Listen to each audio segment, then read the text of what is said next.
So,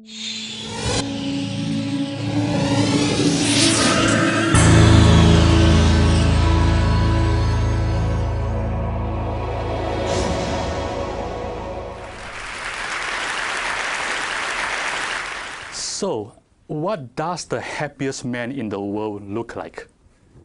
I mean, certainly doesn't look like me, right? He looks like this. His name is Matthew Ricard. So, how do you get to be the happiest man in the world?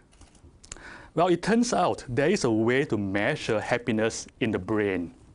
And you do that by measuring the relative activation of the left prefrontal cortex in the fMRI versus the right prefrontal cortex, right? And Matthew's happiness measure is off the charts. He is by far the happiest man ever measured by science. Yeah. Which leads us to a question. What was he thinking when he was being measured? Perhaps something very naughty. Actually, he was meditating on compassion. Matthew's own experience is that compassion is the happiest state ever. Reading about Matthew was one of the pivotal moments of my life. My dream is to create the conditions for world peace in my lifetime. And to do that by creating the conditions for inner peace and compassion on a global scale. And learning about Matthew gave me a new angle to look at my work. Matthew's brain scan shows that compassion is not a chore. Compassion is something that creates happiness. Compassion is fun, right? And that mind-blowing insight changes the entire game.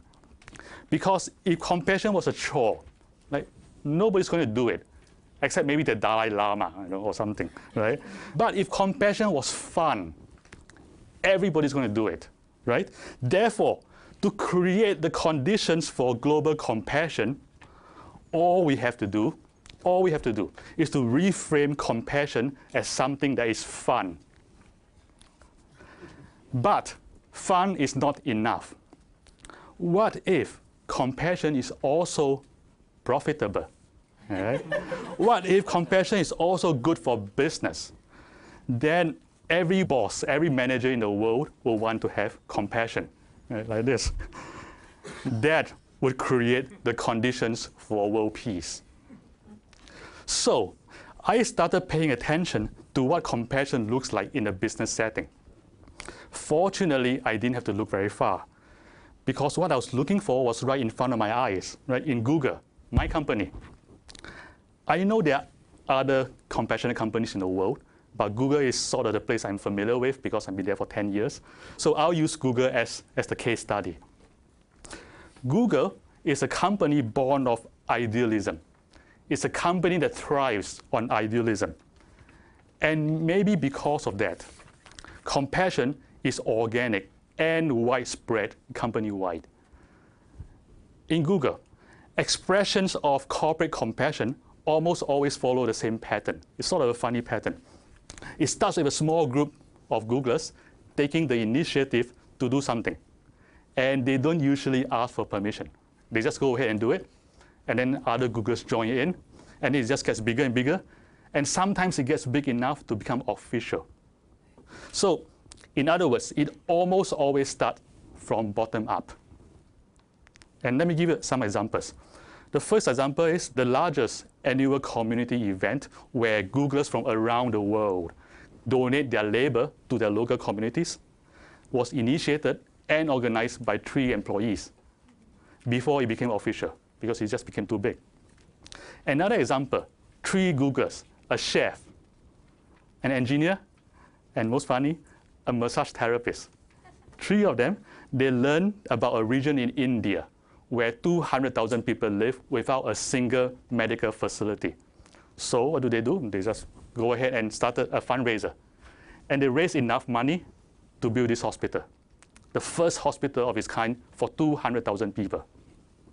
During the Haiti earthquake, a number of engineers and product managers spontaneously came together and they stay up overnight to build a tool to allow earthquake victims to find their loved ones.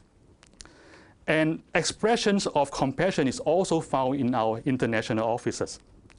In China, for example, one mid-level employee initiated the largest social action competition in China, involving more than 1,000 schools in China, working on issues such as education, poverty, healthcare, and the environment. There is so much organic social action all around Google that the company decided to form a social responsibility team just to support this effort. And this idea, again, came from the grassroots, from two Googlers who wrote their own job descriptions and volunteered themselves for the job. And I found it fascinating that the social responsibility team was not formed as part of some grand corporate strategy, right? It was like two persons say, let's do this. And the company said yes. So it turns out that Google is a compassionate company because Googlers found compassion to be fun. But again, fun is not enough. There are also real business benefits. So what are they? The first benefit of compassion is that it creates highly effective business leaders. What does that mean? There are three components of compassion. There is the affective component, which is I feel for you. There is the cognitive component, which is I understand you. And there is a motivational component, which is I want to help you. So what has this got to do with business leadership? According to a very comprehensive study led by Jim Collins and documented in the book Good to Great, it takes a very special kind of leader to bring a company from goodness to greatness. And he calls them level 5 leaders. These are leaders who, in addition to being highly capable, possess two important qualities, and they are humility and ambition. These are leaders who are highly ambitious for the greater good. And because they're ambitious for greater good, they feel no need to inflate their own egos. And they, according to the research, make the best business leaders.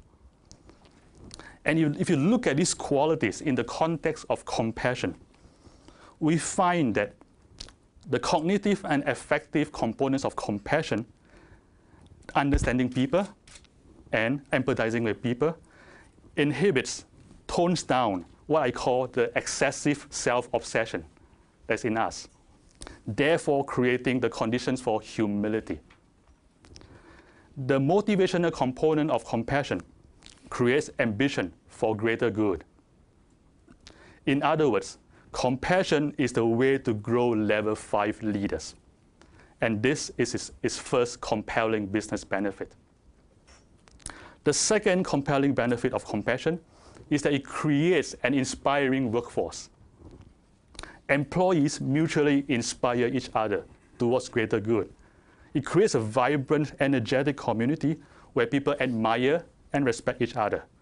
I mean, like you come to work in the morning, right? And you work with 3 guys who just up and decide want to build a hospital in India. Right? It's like, how can you not be inspired by those people, your own co-workers? So this mutual inspiration promotes collaboration, initiative, and creativity. It makes us a highly effective company. So having said all that, what is the secret formula for brewing compassion, in the corporate setting? In our experience, there are 3 ingredients. The first ingredient is to create a culture of passionate concern for the greater good. So always think, how is your company and your job serving the greater good? Or how can you further serve the greater good? This awareness of serving greater good is very self-inspiring, and it creates fertile grounds for compassion to grow in. That's one. The second ingredient is autonomy. So in Google, there's a lot of autonomy. And one of our most popular managers joke that, this is what he says, Google is a place where the inmates run the asylum. And he considers himself one of the inmates. if you already have a culture of compassion and idealism, and you let your people roam free, they will do the right thing in the most compassionate way. The third ingredient is to focus on inner development and personal growth. Leadership training in Google, for example, places a lot of emphasis on the inner qualities such as self-awareness, self-mastery, empathy, and compassion. Because we believe that leadership begins with character. We even created a 7-week curriculum on emotional intelligence, which we jokingly call Search Inside Yourself. Yeah, it is less naughty than it sounds. So I'm an engineer by training, right? But I'm one of the creators and instructors of this course, which I find kind of funny, right? Because this is a company that trusts an engineer to teach emotional intelligence. It's like, what a company. So search inside yourself. How does it work? It works in 3 steps. The first step is attention training. Attention is the basis of all higher cognitive and emotional abilities. Therefore, any curriculum for training emotional intelligence has to begin with attention training. The idea here is to train attention to create a quality of mind that is calm and clear at the same time. And this creates the foundation for emotional intelligence. The second step follows the first step. The second step is developing self-knowledge and self-mastery. So using the supercharged attention from step 1, we create a high-resolution perception into the cognitive and emotive processes. What does that mean? It means being able to observe our thought stream and the process of emotion with high clarity, objectivity, and from a third-person perspective.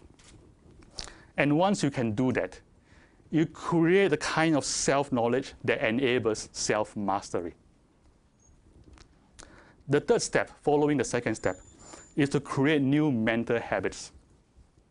What does that mean? Imagine this. Imagine whenever you meet any other person, anytime you meet a person, your habitual, instinctive first thought is, I want you to be happy.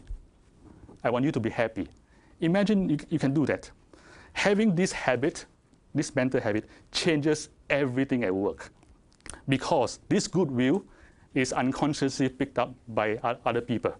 And it creates trust. And trust creates a lot of good working relationships. And this also creates the conditions for compassion in the workplace. Someday, we hope to open source Search Inside Yourself, so that everybody in the corporate world will at least be able to use it as a reference. And in closing, I want to end the same place I started, with happiness. I want to quote this guy, the guy in robes, not the other guy, the Dalai Lama, who said, if you want others to be happy, practice compassion. If you want to be happy, practice compassion.